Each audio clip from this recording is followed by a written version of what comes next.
製作過程同埋食譜呢，已經擺咗 description 裏邊啦。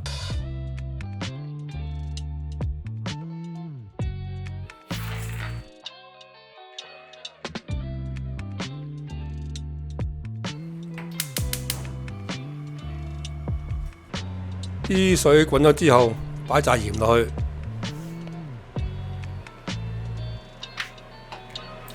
跟手倒埋啲合桃入去，俾佢10幾分鐘，用慢火。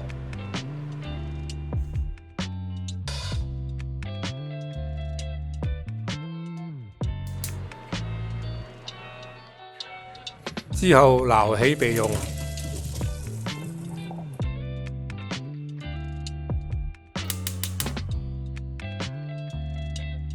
跟住倒水入鑊，等啲水滾之後落砂糖，砂糖溶後再加麥芽糖，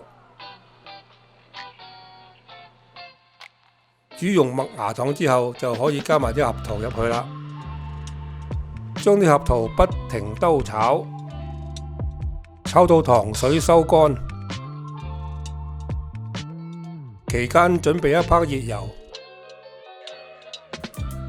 燒到100度左右，就可以滗埋啲合桃落啲油嗰度邊炸啦。keep 住油溫，慢火炸佢3幾分鐘，之後就可以略略加大火，將佢炸到金黃色就可以撈起啦。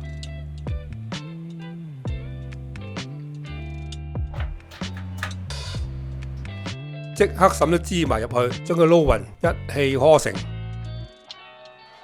我就唔小心將啲嘢炸老咗，所以深色。